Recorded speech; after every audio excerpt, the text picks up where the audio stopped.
Well, good morning, everybody, and thank you for joining us this morning. And today is April 6, 2021. My name is Miguel Cortines. I'm the President and Executive Director of the Canadian Council for the Americas, Alberta. And as you know, we are hosting these weekly chats, ¿Qué pasa in Latin America?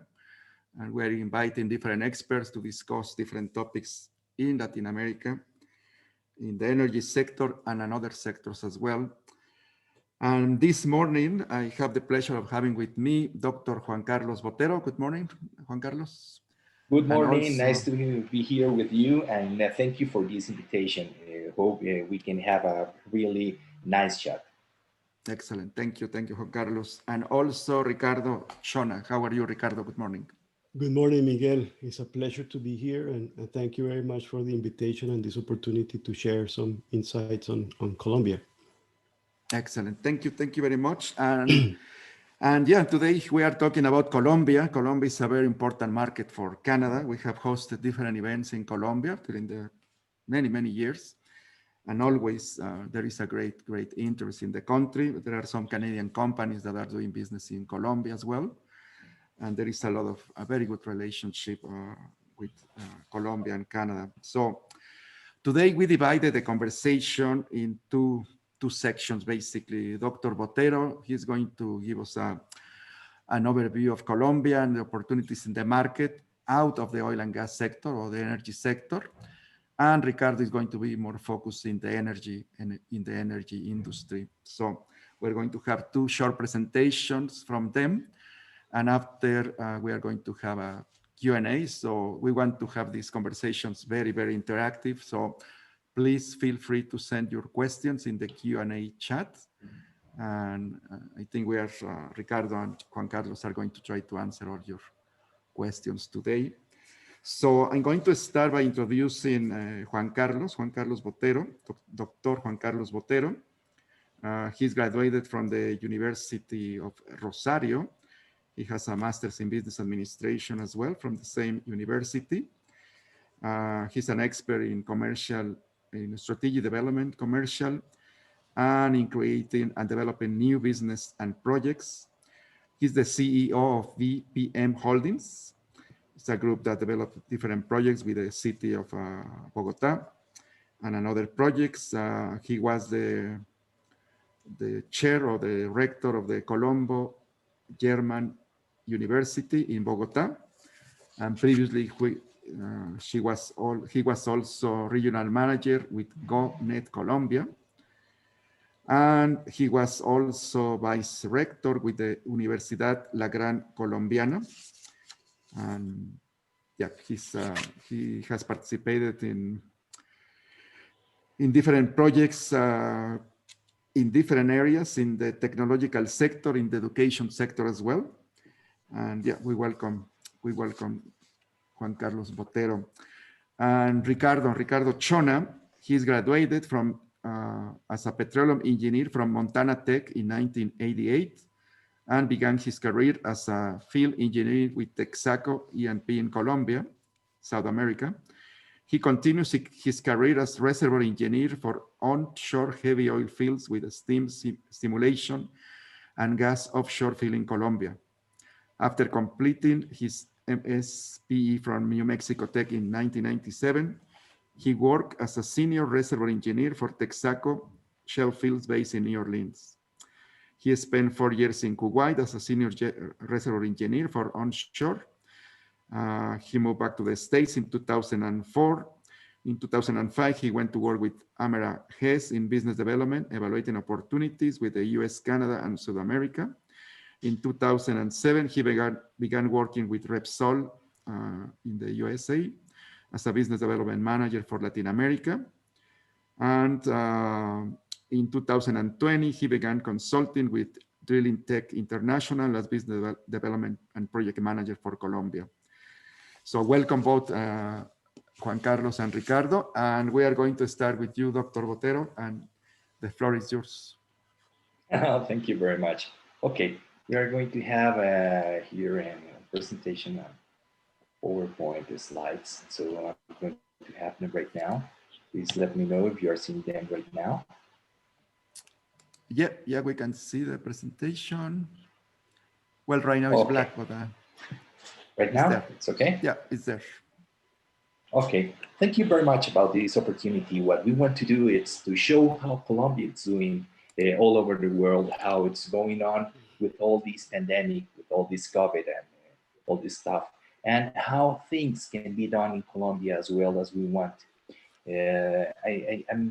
I'm backing up all this presentation in and very important office that Colombia has that it's called Pro Colombia, that it's an office all over the world that shows how the investing in Colombia it's totally available and the business opportunity we're going to have over there. Only to show you how this works, ProColombia it's around the world. In Canada, we have 2 offices in Toronto and in Montreal, and also in States, in Mexico, in France, in the United Kingdom, in Germany, all over 32 countries, in order to show and to help people to do business in Colombia.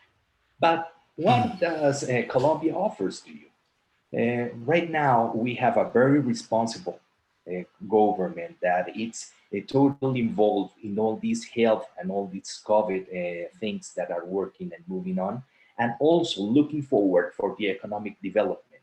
We have a very stable political system in order the democracy over here can show you and how you can invest in Colombia without all these movements in the political ways. Also, Colombia is a great hub for developing in all South America and also Central America. If you see in the map, Colombia is right in the middle, and he has ways all over the Pacific Ocean and the Atlantic Ocean by the Caribbean.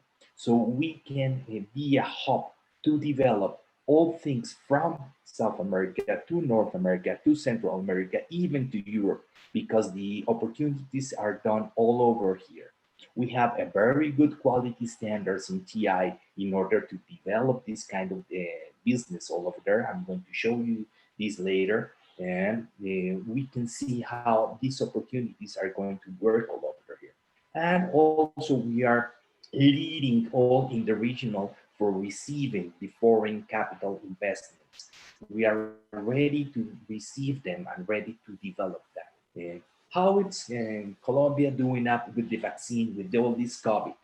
Right now, the government has developed and 10 million people going to be vaccinated by the COVAX mechanisms that are going to be developed, and by other bilateral agreements that we have with COVAX, with Pfizer, with AstraZeneca, with Moderna, with Janssen that belongs to Johnson and Johnson, Sinovac, and all that. You can see the number of doses that are going to be done, and we hope to be in about 30.2 million people, the inhabitants all over here. Colombia, it's about 48 million people here in the country, and the 70% of these are going to receive that vaccine in order to have that herd immunity. Right now, in the first semester, we already have 1 million people done with this vaccine. So we are doing it, we are doing the work, and the government has been developing all these programs, and right now we are over it. Before the COVID, if you see, Colombia has been handling a continuous growing in the last almost 50 years, no? So you can see over here comparing Colombia between Chile, Mexico, Peru, between all Latin America, between Argentina, and with the real GDP growing in Latin America has been increasing continuously by Colombia. But what's going on right now after the COVID? Okay, we have been impacted by this disease, by this pandemic, but right now Colombia has the better projection in real GDP growing. We have around 3.7 to 2025 in order to handle this all these pandemic status. If you can compare that with other countries, we have the best the best scenario between the other countries that we are going on.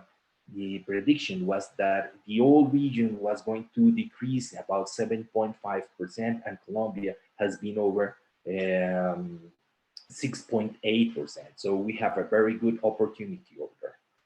Right now, the dynamism that it's going after and through the COVID-19, right now we are expecting 4.6% until 4.9% is said. It's what the IMF and the World Bank has predicted for Colombia. The inflation is going to be about 2.5% by this 2021. So it's a controlled economy right now, what we are getting in, or with all the stuff that goes all over the COVID, no? But right now we are handling very well the economy, and the foreign investments without mining and without energy has been around 5.8 billions from January to December 2020. And this belongs to the 76.6% of the total investments that has been received from in Colombia during this same period. So if you see here, we have been growing on, we have been receiving foreign investments, and that shows us that how the country it's being handled on to develop and to go on through this new view of how the world is going to be.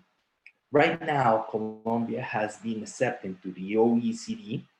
It's the best practices that they have all around the countries. These are the countries that belongs to these agreements. And this brings stability, transparency, and government discipline in order to develop and to bring on foreign investments. So right now, belonging to this club, we are showing to the world that we are ready to receive these kind of investments.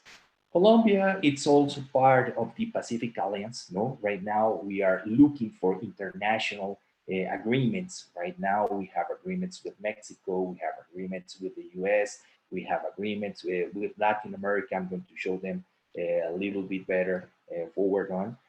Right now, we are in negotiations with Canada in order to make the best and new kind of agreements to bring foreign investments and to show you that you can invest here in Colombia in the best conditions.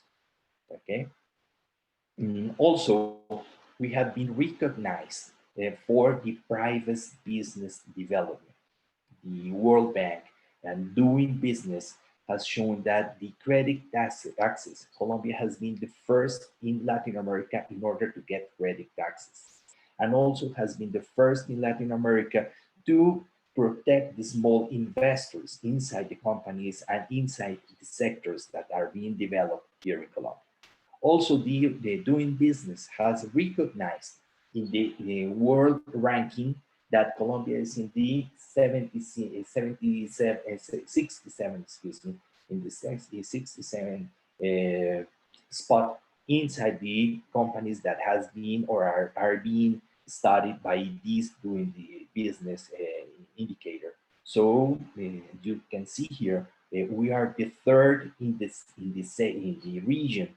You can see here we have all the Latin American countries, and Colombia is in the third position. Between other countries in order to develop new business. Also, we have beginning working in the whole infrastructure in order to be a regional provider. Being in the middle of the continent give us the opportunity to come up and come down, to bring things up to the down part of the continent, and to bring things from the down part of the continent up to Central and North America. So we have a very good opportunity to be inside that part. You can see now, right now we have the preferred access to 97% of the regional countries about different kind of agreements that we have. Colombia has 17 commercial agreements already signed that brings access up to 60 countries and about 1.5 billion consumers. So it's a very good opportunity to be here in order to develop by these two ways, how can we take and how can we make the commerce from one side to another. Right now, we have regional agreements with all the Andean community that comes with Peru, with Ecuador, with Venezuela. We have an agreement in all that. We have also the Pacific Alliance Agreement with Chile, with Mexico, with Canada, with the US. We have also with Central America, we have also another agreements with the European Union, with South Korea, Israel, no, with Panama. If you can see, there's a very big opportunity to be here and to go from here to many other countries. We got a most privileged markets access, such as in the US. No, we have import from the export from Colombia import for these countries in about this in the US for 2.4 billions, in the Pacific Alliance 530 millions, in Canada 405 millions, in Mercosur that comes to Argentina, Chile, Brazil, we have 246 millions, and to Central America, 106 millions. So if you can see, we have a very good access and we have a very good opportunities in order to exchange these kind of goods that we can have or services all over the continent. Okay. If you see from Colombia, we have also very aerial and maritime advantages. For example, from Colombia, going up to Vancouver, it's going to be an 18-day trip. And also inside these 18 days are all the registration and all the import procedures that they have to take the goods inside the country. If you can see in Los Angeles, 10 days also. If you go by plane to Los Angeles, it's going to be from Bogota, 7 hours and 40 minutes. To be in the US by Port Everglades, the access will be in only 3 days. Going up to Toronto, it's going to be a flight in 6 hours. To Montreal, the time going by the ship, it's going to be 15 days. If you go to New York, it's going to be 6 days, and by plane, it's going to be only 5 hours. So you can see we are very close to the North American biggest cities. And also, if we go down to the country, up to Buenos Aires, the trip or the ship is going to take 17 days. To Rio de Janeiro, it's going to be 19 days. But flying from Bogota to Sao Paulo, it's going to be 6 hours. So we are very close to all these cities in order to make business, in order to get contacts with all these cities in that. Colombia has more than 4,500 maritime routes and access to 680 gates all around the world. So it's no more than 6 hours by plane to take merchandise to the principal cities in the whole continent. So we are very close and we are a very good hub to be all around America. Also, we have a very good economic ecosystem that has been developed to be the region's hub. That's what Colombia wants to be. If you can see in infrastructure, in technological infrastructure, 98% of the cities in Colombia is connected by the optic fibers. I have to say here that Colombia, it's not only Bogota. Bogota, it's about an 8 million people city, but we also have Medellin that has about 3 million people, Cali that has about 2.5 million people, Barranquilla that has about 1.5 million people, Bucaramanga, it's another city with about 1 million people, Pereira, that it's another city with about 1 million people. And if you see all around, we have about six or eight, between 6 and 8 cities that are more than 1 million people. So the market, it's not going to be only in Bogota, it's going to be all around the country with these big cities that are very qualified in order to receive new companies and to receive and with a lot of people that are ready to work with you in developing this kind of business in different sectors that are very with very big opportunities to develop all around the America, all around Latin America, North America. Is the fourth biggest market in IT in Latin America. Colombia has 11 submarine wires actually working. That becomes the second country with the region with the best connection, transmission, and stability in connection and in data wiring. Colombia offers the lowest cost in the world in IT services. And this is very important. One of the things I have been doing in the past is used to work with an IT company, and it was worldwide. We used to have offices in the USA, in Europe, in Central America, and the developers over here in Colombia, they have a very high quality in what they used to develop. So what we sent over there was a very high quality service. So it's a very big opportunity for TI services, for software developing, for call center services, that it's a very good opportunity with this kind of connection. It's the third country in the region in entrepreneurship. So we also have a very good politics and very good facilities in order to make all these entrepreneurship and to develop new business here in Colombia with a very lot of taxes, facilities, and opportunities all over here.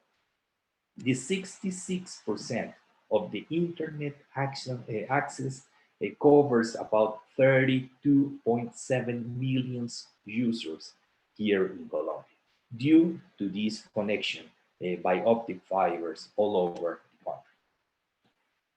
country. Colombia has also the third most qualified workers in Latin America and leads the working training programs and knowledge schemes all over here in Latin America. If you can see the talent ranking, we have about the 4 or 5% of the people already trained in technical. If you can see 31.8% are technical, the 46.5% are professional, are university professional studies. So right now we have an opportunity here in order to develop this kind of ways being here and to obtain very good workers all over here. The talent is very good. Also, we have the 21.8% are in master's degree and PhDs. So right now we have about 3.5 million people ready to work with you and to develop new business all over here, not only for Colombia, but for the world. Where are the investments right now are being done in Colombia without taking away the energy and the gas and oil, the energy and the gas and oil sector? They are doing or they are going on in financial services, 27%, manufacturing, 17%, warehouses, transporting, and communication, 60%, commerce, restaurants, hotels, 30%, electricity, gas, water, 12%, construction, 6%, community services, 6%, and agriculture, hunting, silviculture, fishing, 3%. So if you can see here, we have a very important opportunity in order to be in another sectors different than the gas and oil that are demanding all these kind of services. As I have been telling you, not only for us, but for the total development of the region. I almost have 3 minutes, so I'm trying to get everything done by here. Right now, there's maybe one important thing to be here. It's a new opportunity that has been developing in the last 2 or 3 years, that it's the cannabis sector. This cannabis sector has been growing up, and the government has developed all the laws and the permissions in order to take out this sector to be the real a real handling of the economy. Uh, all the government, they are thinking that in about 3 or 4 years, Colombia is going to be a very big supplier of these cannabis opportunities over here. There's a lot of regions that they have a very good infrastructure in order to get up this sector. But maybe we can do another conference if Miguel invite us again in order to talk about a little bit more in these sectors. I know the time is very short to show you how Colombia is too big in all these kind of things. And also remember one thing, that it's Colombia is #1 in salsa. So if you want to dance salsa, come to Colombia. Perfect. Thank you, Dr. Botero. And we are going to come back with some questions, of course, for the audience. So we invite everybody, if you have any questions regarding the presentation of Dr. Botero. And we know that Colombia is a great partner for Canada. And right now we are going to touch a little bit in the energy sector, and Ricardo is going to share with us some thinking about Colombia energy sector. So thank you, ahead, Ricardo. Thank you. To share my screen. Can you see my presentation? Yes. Okay, we put it on. Thank you for the opportunity. Just put it on presentation mode. My talk is going to be around the energy sector. Basically, I want to give just a overall overview of the situation from here and this year. You know what happened. Then I want to point out a little bit more talk about the ANH and what the ANH is doing to promote the acreage in Colombia, to continue with, they came up with a bid round for 2021. Then, of course, talk a little bit about the pilot projects that are ongoing or will start regarding the unconventionals. We have so far, the ANH has approved 2 pilot projects, 2 integral research pilot projects. One is for Ecopetrol and the other one is for Exxon. Then, talk about, of course, Ecopetrol, which is a national company and the biggest producer in the country, and what they're thinking, what the strategy looks like now with this energy transition that is ongoing. And lastly, mention the energy transition and what the country is doing to take this energy transition head on. So as you know, the last year, due to the pandemic and due to the fall of the commodity prices, the production in Colombia came down, mostly due to the closure of many fields. Beginning of 2020, January of 2020, Colombia was producing close to 900,000 barrels of oil per day. And as of February of 2021, the production is around 745,000 barrels of oil per day. So it's been a big drop, a big decline, mostly because of the lack of investment.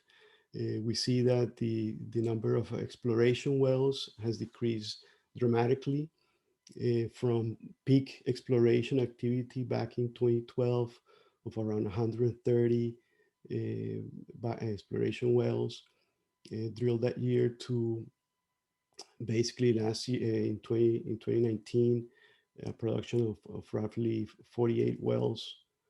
I mean a drilling of 48 wells, and last year basically just 12 wells drilled. Also, another metric is the seismic activity, the number of kilometers of seismics acquired each year.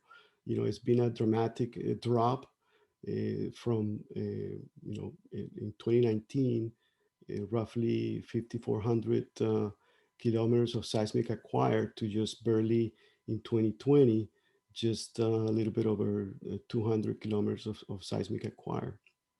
The other driver that I look to is the foreign direct investment. Like Juan Carlos mentioned, Colombia traditionally has received, in the past 3 or 4 years, roughly between 11 and 11.5 billion to 14.5 billion in 2019 in foreign direct investment. Last year was around 6.7 billion. Typically, this foreign direct investment, about 30 to 40% is tied to the energy sector or to the extractive industry. So there's been a dramatic decrease, not just in investment, but also in the regions that are traditionally oil producing regions, a loss of employment, and these are the areas that have been mostly affected by the pandemic and the drop in prices. What we saw towards the end of 2020 and now beginning in 2021, it's an increase in activity, an increase in investment, but not to the levels that we've seen in 2019 or prior. So there's a recuperation in the activity. Of course, ANH, as being the National Hydrocarbon Agency, is a big promoter of the acreage of the oil and gas in Colombia. They came up with a launching effort this past March of a new bid round in 2021, basically outlining the new, or not the new, but the contractual model, which is the permanent assignation of areas. But they did simplify it and made the process more agile. They also are offering basically 32 blocks with complete information and analysis in all the different basins, frontier basins and in the traditional producing regions. But the agency is also open to listen to the energy companies, to the oil and gas companies, to see if they want to come into our areas that they're interested in exploring. So they're open to add those areas into the process. They're offering about 12 TAs, which are technical agreements to study, especially in the Pacific region and in some new regions in Sinú, San Jacinto area. Like I said, they're offering the blocks in mature, emerging and frontier areas. The access to the data is free. And they want to be very transparent and very open of the entire process. The process is just starting. And the idea is that by the end of the year, they will have awarded this acreage.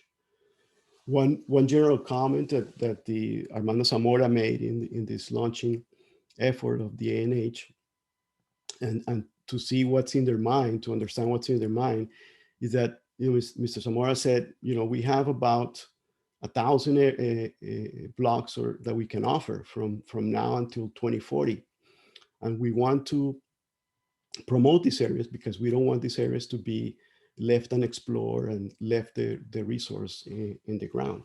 So they got very aggressive goals of promoting acreage around the country.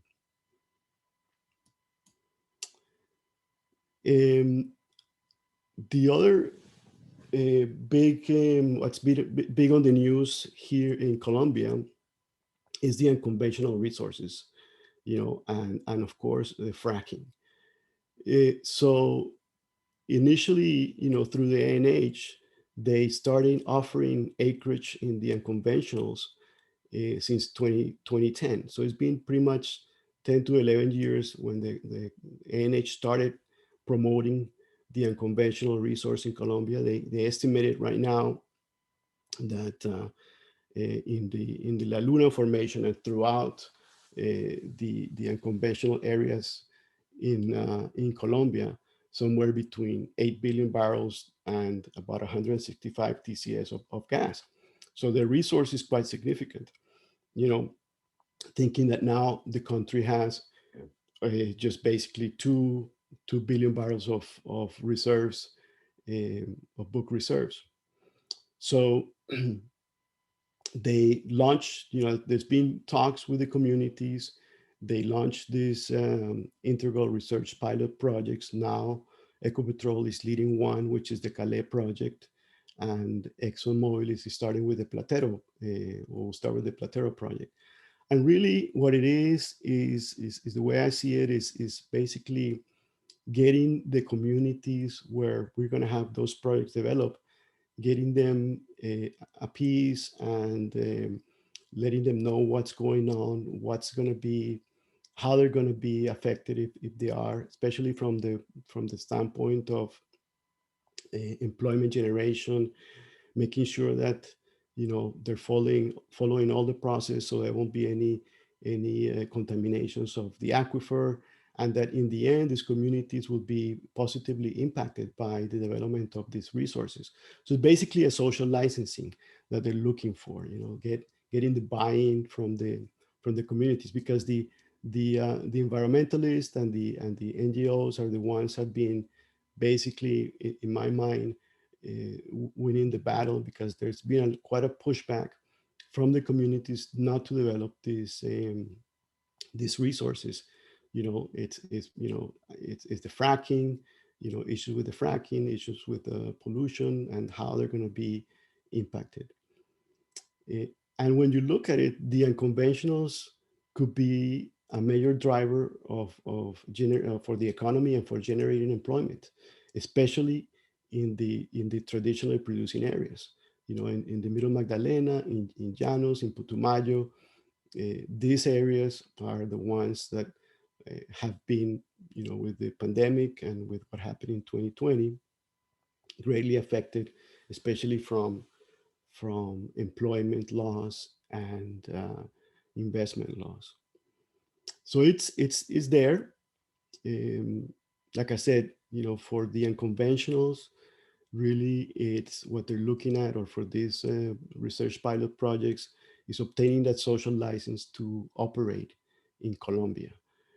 We will see whether it really is gonna, you know, is going to be developed or not, if it's economic for the companies to develop these resources. You know, La Luna has a lot of potential. Then a little bit now about Ecopetrol and what Ecopetrol is doing. You know, they came okay out of 2020. It's one of the few companies that had positive revenue in 2020. Even with the commodity price drop, and with the demand falling due to the pandemic, they're looking at, you know, going forward to investing in 2021 between $3.5 to $4 billion in capital projects. 80% of this investment will be allocated to Colombia. The remaining, it'll be between the US and Brazil, where they have a presence in the Permian and Gulf of Mexico in the US and offshore Brazil. Their guidance is to increase the production to around 700 to 710,000 barrels of oil per day. And overall guidance for Ecopetrol is to maintain that production around 750,000 barrels of oil going forward. They see this as an ideal production target for them to sustain in the coming years. Most of the investment that Ecopetrol is doing is in the E&P sector, in their traditional areas, again, in the Middle Magdalena, in the Llanos, in the Putumayo basins. But also they're starting investments in solar and renewable resources. They have already identified about 8 projects where they want to, I guess they started already in investment in solar panels and solar projects. And Ecopetrol is also looking into become a more energy company. One of the big announcements early this year was that they wanted to buy the government share of ISA. ISA is the Interconexión Eléctrica S.A., which is the major distributor of electricity and one of the power generators in the country. So it's very interesting that Ecopetrol is taking these early steps into becoming a more energy company. I mean, their core is still going to be for the next coming years oil and gas, but they're making those first steps to become a more energy company and diversifying into the renewables and to electricity, power generation, and the like. Then I wanted to talk a little bit about the energy transition, at least in Colombia. Colombia has taken aggressive steps or has embraced this energy transition. Traditionally in Colombia, about 70% of the power generation it comes from hydroelectricity. The remaining 30% is a mix of mostly natural gas, coal, fuel oil, and others. I mean, to a very minor extent is the renewables. They took a historic leap into incorporating the conventional renewable energies into the energy mix, where back in 2018, roughly just about 50 megawatts is generated by solar and wind, or mostly solar projects. And the goal is to grow it to 2,500 megawatts by 2022. So basically next year. So the government is set to have major investments in the renewable space, in solar and wind. And also they announced this one of the, not just to uh, get into a transition, but also as a way to generate employment. The overall goal that they have set is to, by 2024, have 10,000 megawatts of generation into the energy matrix coming from wind and solar. And in this way, they can achieve the goals of the power generation sector, the electricity sector being carbon neutral by 2050. And this all is what the government has been talking about, of being part of the Paris Agreement and being decreasing their carbon footprint and the greenhouse emission gases. So the whole idea here is that most of the investment will come from the private sector, but at the same time, the government is giving incentives to have the private sector invest in this type of energy, renewable energy. And with this, really, what I want to summarize is that, the oil and gas sector, at least in Colombia, will continue to be a major driver, whether it's through the unconventionals or the existing conventional fields, but it continued to be a major driver in the economy for the GDP generation and for employment generation. But also it's interesting to see that going forward, we're going to see an increase in the participation of the renewables, especially in solar and wind, and to a large and perhaps geothermal. So with this, Miguel, thank you for the opportunity, and I'm open to questions. Excellent, excellent, Ricardo. Thank you very much. Excellent summary and presentation for both of you. And I'm going to start with some questions that we have from the audience. And the first one, it's about how easy is to get they are talking about a work visa for representatives of foreign companies. I don't know if you want to touch Juan Carlos on that a little bit. Yes, here we have a lot of agreements in order to get the working visa. So there's no problem in getting that. You only have to accomplish all the documentation that it's being required, and it will take about 1 to 2 months to get the working visa over here. It's not so complicated, and you can do it also by the Colombian embassies all over. In Canada, for example, we have different consulates in Toronto, Montreal, also in Vancouver. So you can go over there, and it's a very easy way to get it. It's not a long tramit. Excellent. And we have another question about from Ricardo Moreno. Why seismic exploration dropped so dramatically before COVID, Ricardo? Partly it's, was the activity, if you go back to 2014, 2015, there was a great, and given the commodity prices, there was a lot of activity in the country, not just onshore, but offshore. Most of the major companies were looking at, the Caribbean to do additional exploration. But then due to the drop in prices, in 2015, there was a drop in activity. I mean, we see it clearly from the, not just the, like the seismic, but the exploration activity. And then it stayed flat at the levels because of the prices. And, dramatic drop last year from, from less than close to only 200 kilometers of seismic activity. I mean, last year, really, most of the impact was not just the commodity, but also the pandemic, right? Because companies couldn't go out there to run their crews and to get collect the data. Mm-hmm. Thank you. We have one from Elisa from Gas Liquids Engineering. Ricardo, what could be the most relevant oil and gas producer or companies in Colombia apart from Ecopetrol? Well, apart from Ecopetrol, we have mostly companies working, or Canadian investors working in Colombia. I mean, traditionally has been Frontera, which started back in, I think it was 2004, 2005 with the Rubiales field, Frontera Energy. They She's expanded talking quite a about bit. oil and gas producers, basically, in Yeah, general, in general. not just Canadian, but oil and gas producers. Oil and gas producers, yeah. Then we have Parex Resources, another very active in the country.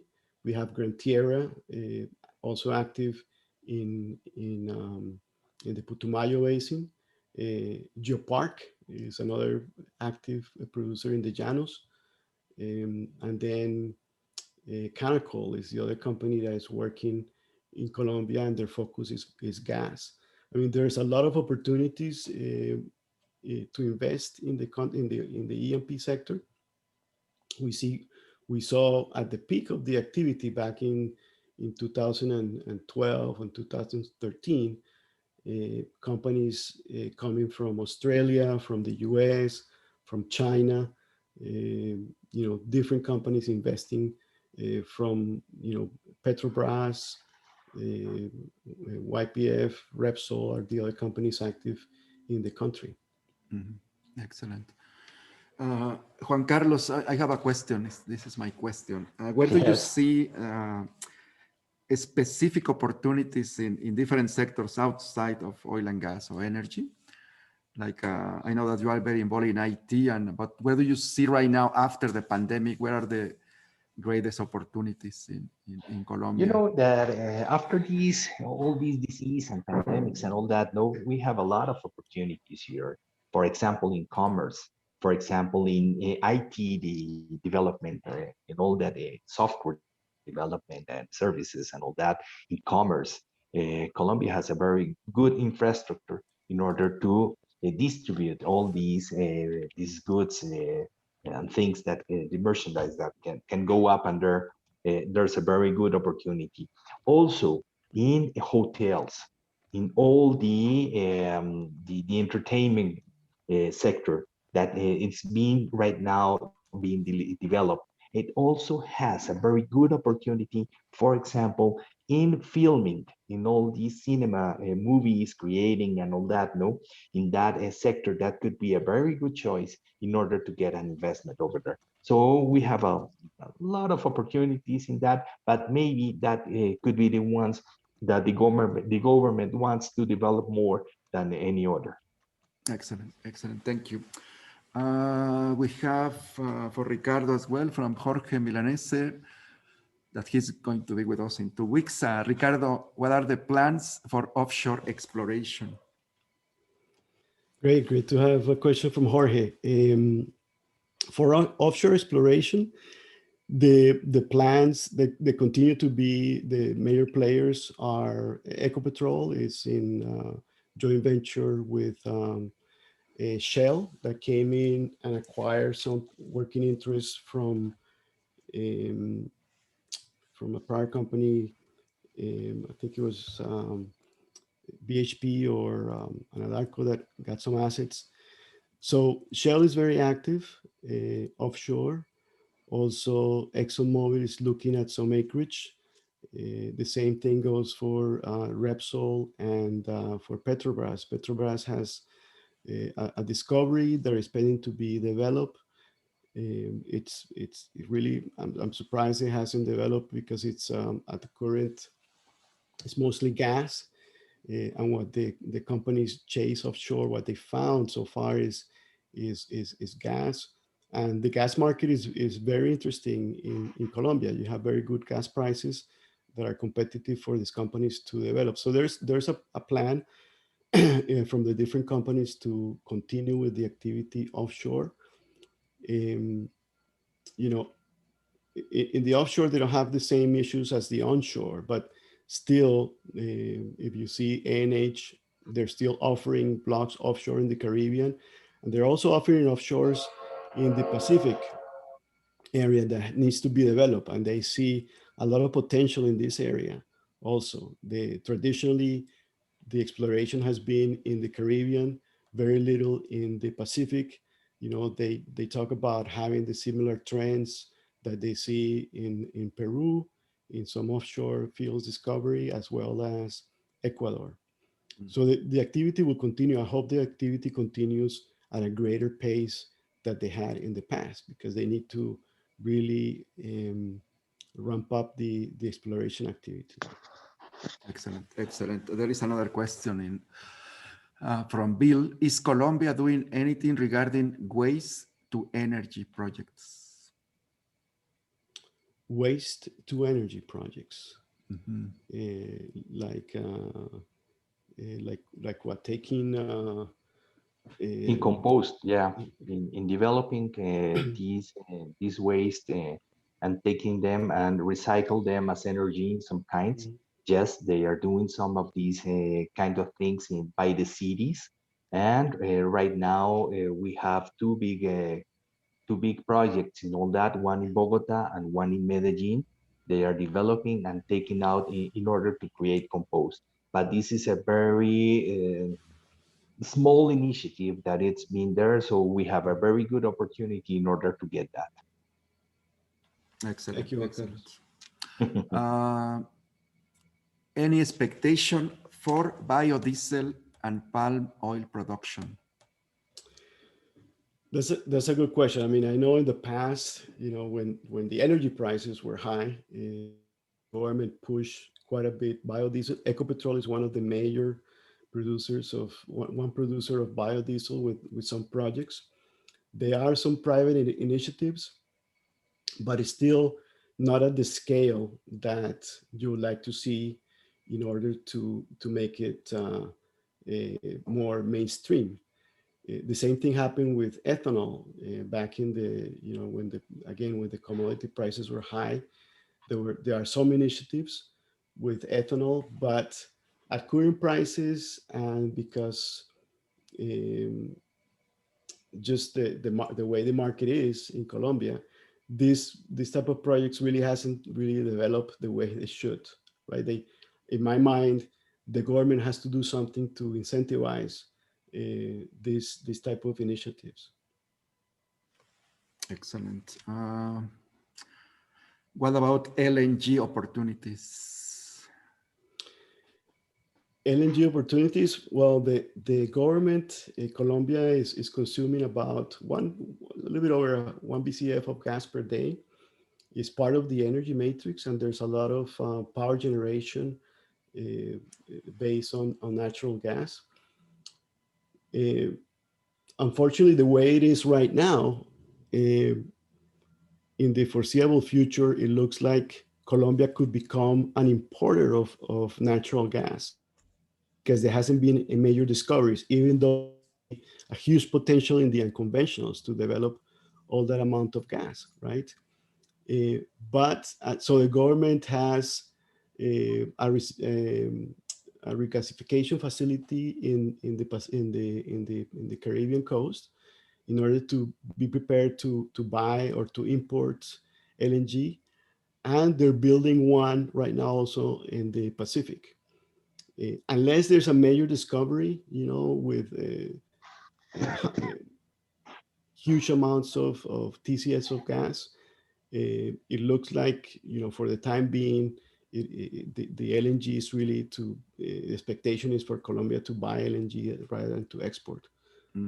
Canacol is the biggest player, or one of the biggest player in providing natural gas, and their strategy has been around it, and they have been very successful.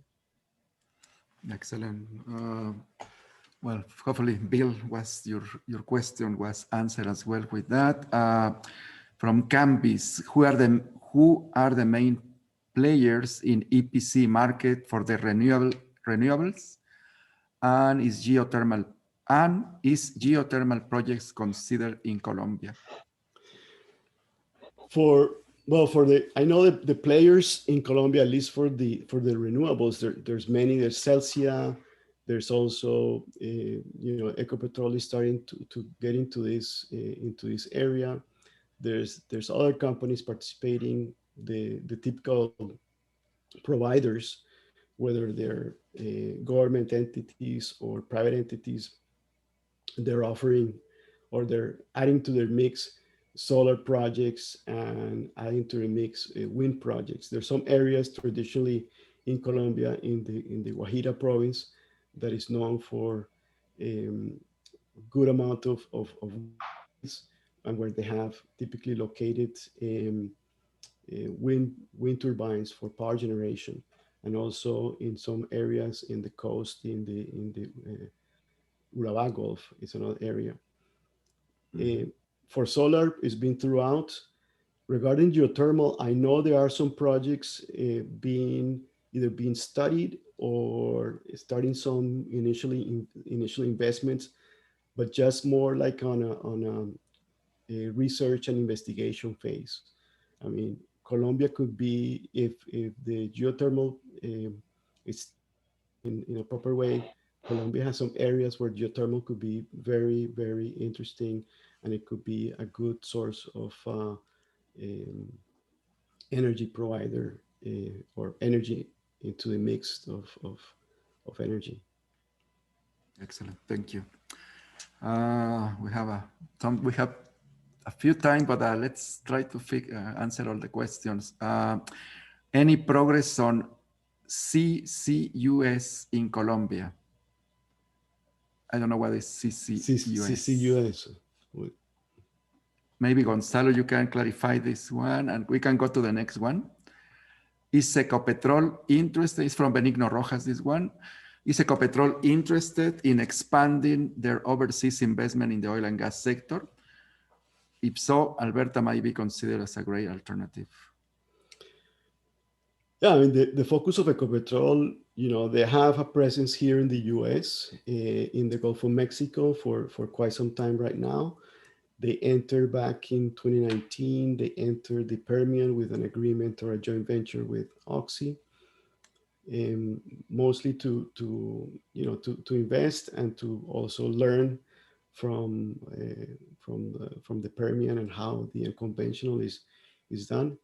And the area where they have focused and they have been successful, Ecopetrol, is in Brazil, where they've done exploration jointly with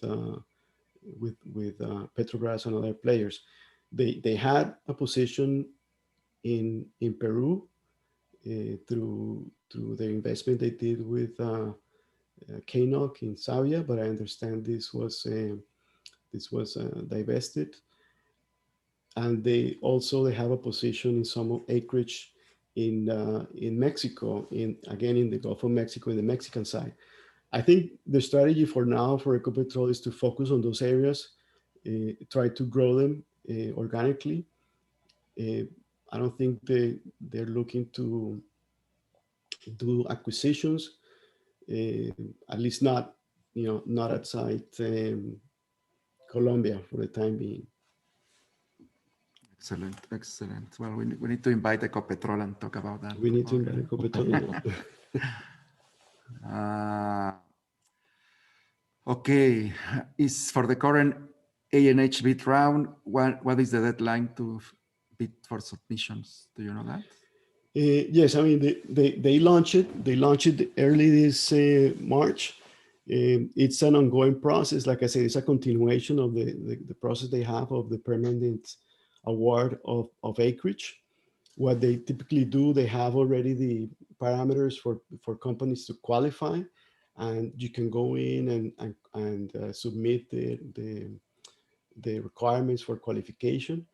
They had already published a couple of rounds where they have qualified companies to participate in this bid round in the process, and they have different levels of companies that are, or qualifications where say, okay, companies, for example, all the majors like Ecopetrol, Exxon, Shell, Oxy can work offshore, right?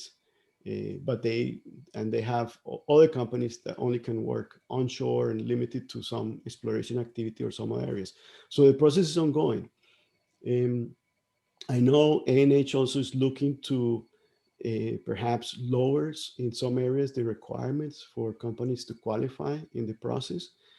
They're starting this Friday. They're going to have webinars, and I think it's every other Friday or every Friday, where they're going to show the information that they have. They're going to show the seismic, the studies they've done in different areas, especially for the frontier areas, whether, you know, for the Pacific region or for the Sinus San Jacinto. They're going to be doing this continually until, I believe, is August. And the process, in the meantime, they'll have companies submitting the bids or submitting their interest in the different blocks that they are offering. They are also open, like I said, for companies to submit areas that are outside of this acreage that are interested, and they will include this acreage in the mix in a way that by the end of the year, and the way the process is where companies submit, you know, the bids, they will the highest bid, and they award the contracts.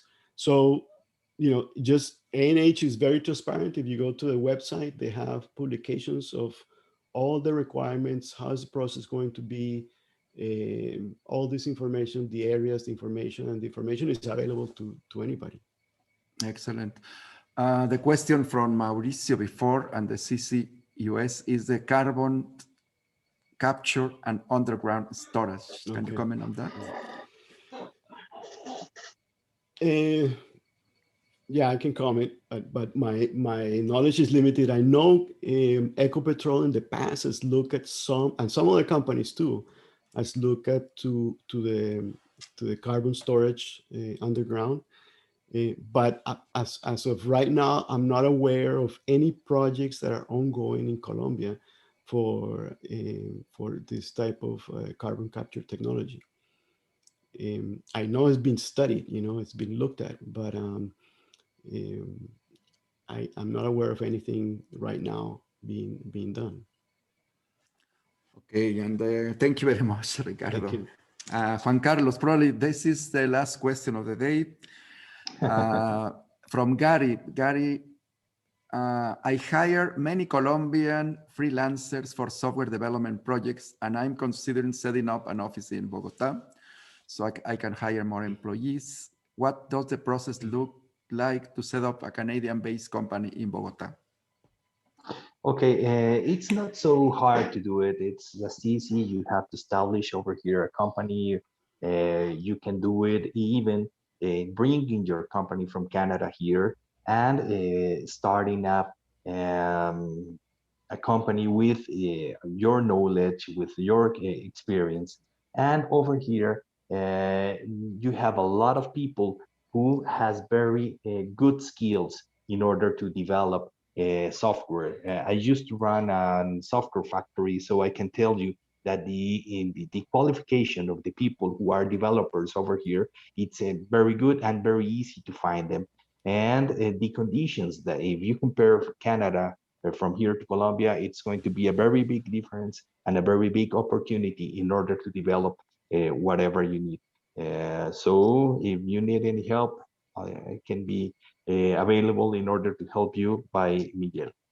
Do you need a local resident to be part of the company, or can be just a Canadian company? No, 100%? You can be a Canadian company, but you have to establish over here and to accomplish all the documentation that is really required over here. But it's not so hard. It's easy to do it. Excellent, excellent. Well, with that, I want to thank you, both of you, for the great presentations and to be able to cover all the questions from the public. I know Colombia is a lot to cover, and it's a lot of topics and themes. This is just an introduction. We are going to try more conversations about Colombia, more specific topics and themes. Probably we can invite Ecopetrol of the ANH, or they are good. They have been here with us in the past, and hopefully we can connect. And with that, I want to thank you all of you, and thank you, Ricardo. Thank you, Juan Carlos, again for joining us this morning. And to all of you that are following us, next week we have a presentation with Mexico. We have the presentation of Invest in Mexico. It's a government agency by different states in Mexico that they are promoting Mexico as a place to invest. And we are going to have a very senior representation from them. Hopefully you can join us. And in 2 weeks, on April 20th, we are going to have Jorge Milanese that from Sproul, that he's going to provide a presentation of the economic outlook on Latin America. So just stay connected with us and have a great day, everybody. Thank you very much. Gracias. Thank you very much. Thank you, Miguel. Thank you. Thank you for the questions. Looking forward to see you again. Thank you. Bye-bye. Thank you. Bye.